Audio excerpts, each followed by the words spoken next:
tisa fangati karaba sarayele la aurela ne kamaurema halaka balo minu maujuguya kuka juguya to minu baukoniya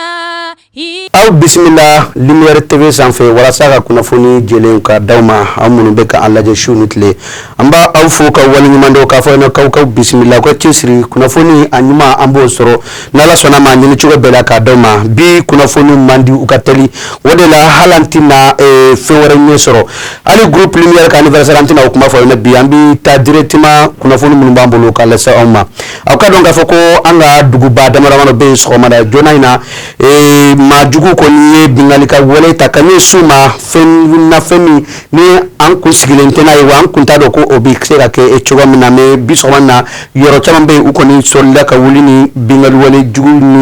ni ata ka laje ana dugu ba folo ode kaye kai alaka gouverneur na fo gouverneur sigiyoro ore atakera so madena mala barkala nga fintugu wulla ka joka usse ko no dongo pele jelike kai jeunesse fana wulla ka joka bara be sigi senka membe se kato obi majugu no ubu bali uka keta no ka nyinitala ala barkala mani fin fen ko ni kumbeni ko ina ndu seraka do kai kono o bela jeli demsoni nu ka tafaranga fintugu ka ukoni dangara ku bela jeli nina mumma sa ulukoni minana hali makalente no misera ka ayarabo ni manuchela wodela kay demsonu koni ubu yara fo kwa u yara wal nyumando ka tlaka mali dembe ni jeli fo ka mali dembe wele ko mali dembe ku chesiri uriya minke uko nyona ke nambore hali sauka donga fo ko nyoro o fana dugu bado yanga jamana nkono ataki koni kera kanyeso fana ma fana kera biso ma dena wa akera sababu ye koni ka mauka sinogo somara sinogo ko chen me ala barkala nga fintugu koni usara ka ujoro la kani majugu nuko dabo nyoro kaudala ngata gala je dugu ronvla hakade do dugu munun koni ni ataki kera kanye suma ni somara junaina o dugu ronvla koni ataka alaje abifo dugu mako nyoro nyono ani molodo katafara sandare ani précisément nyono ani nyoro di Sahel ani diboli fokata fara goki ani kayere noye fabaye ni region nu fabano mali region galé ni koni ataka laje ni wulika doni ni baran nun koni abene jeli kera femi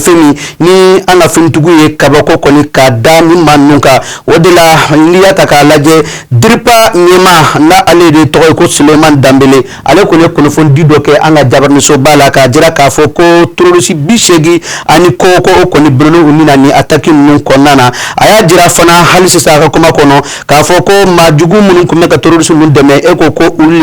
yelen kunte kene kawa wa ndibora ala ibina ye kafoko minan chama ba sorola mobile chama foga ta fara moto ba den ka okoni sorola wa arsenal de guerre précisément keleke minan chama ba den okoni comme on yebala chogo mana image la ofana sorola ni kene nunka ni atakalaje anga fama daga yoro koni kumba attaque le laban nuna ni atakalaje le 1er juillet kalo min temena a 1er juin wode bulke sita kera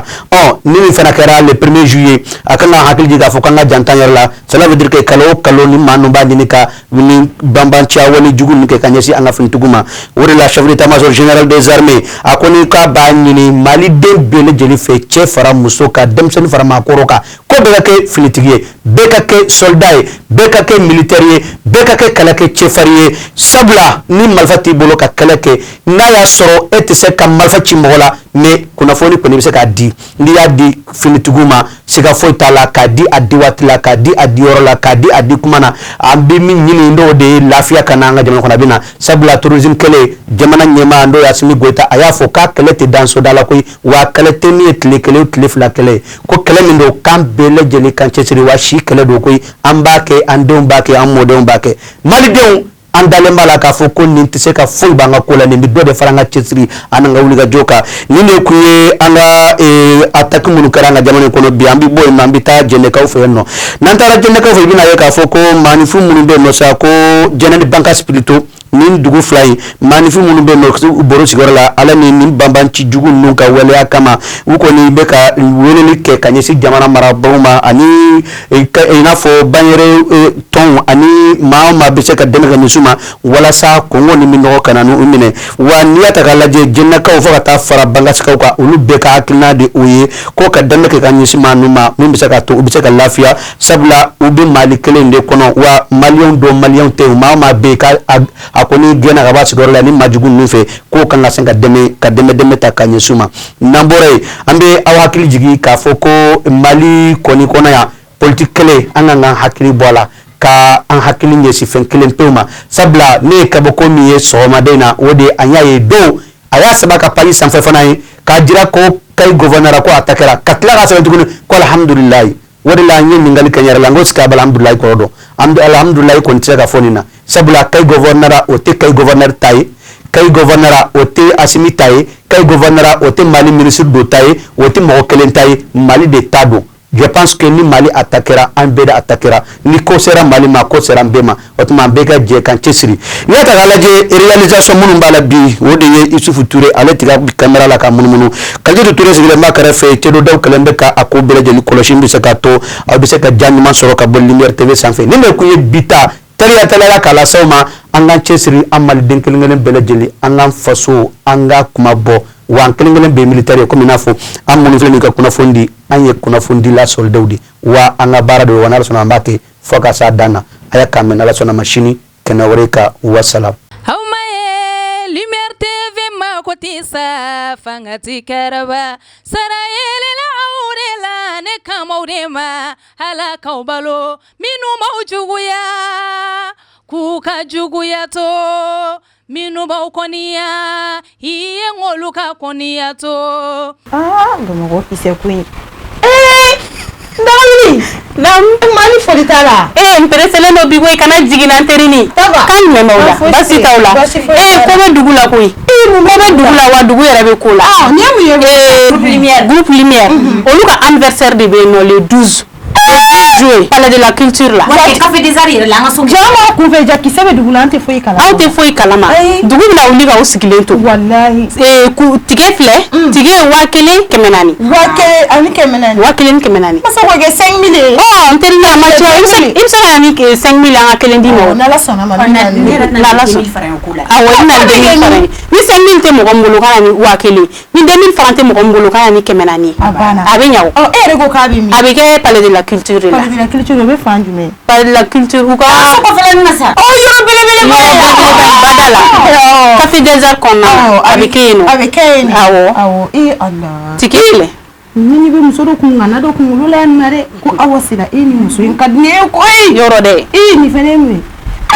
jɔn mariki ma ɲi dɛ ninnu bɛɛ de invité len don an pa ka taa Burkina ninnu bɛɛ de invité len don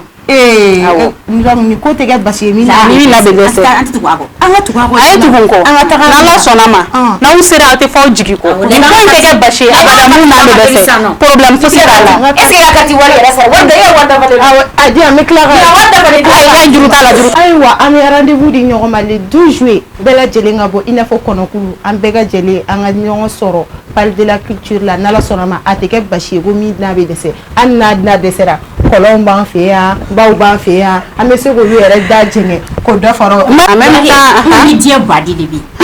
yɛlɛ an bɛna yɛlɛ yɛlɛ ko fa mi e ɲɛ bɛ sɔrɔ kari ko comédien jɔn comédien baden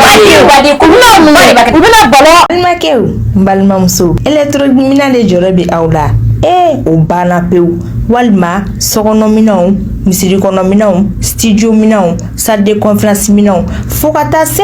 bafuluminɛnw ma mɔgɔ kelen pe sɔrɔ yɔrɔ kelen pe hatɛ fune dumasi Che Mamutu Traoré yele électronique a filɛ nin ni bɔra Membo sirafara la k'i bi yɛlɛ ka taa centre mable fan fɛ yanni ka fara juste i bi i côté gauche lajɛ yele électronique Che Mamutu Traoré i b'a sɔrɔ yen nɔ i mɔgɔ mana se minɛn o minɛn ma a minɛn bɛɛ lajɛlen bɛ yen i n'a fɔ baffle guitare lampadaire chaise micro piano b'o la batterie ampli microphone fo ka taa se lumière ma ma o ma be ki b'a fɛ ka galon bonda otmana sa boli biribiri e ka taa se yele électronique chez Mamutu Tarawele ka yɔrɔ la ni ye ɲɔgɔmɛ bila cɛncɛnkulu sanfɛ tɛgɛ t'a yira suguni dɛ o ye cɛ funɛ dimanche otmana sa an bɛɛ lajɛlen ka wuli ka jɔ kɛ an ka Mamutu Tarawele ka yɔrɔ sɛgɛrɛ yele électronique hatɛ Lumière TV ma kotisa fangati karaba sarayele la aurela ne kamaurema hala kaubalo minu maujuguya kuka juguya to minu baukoniya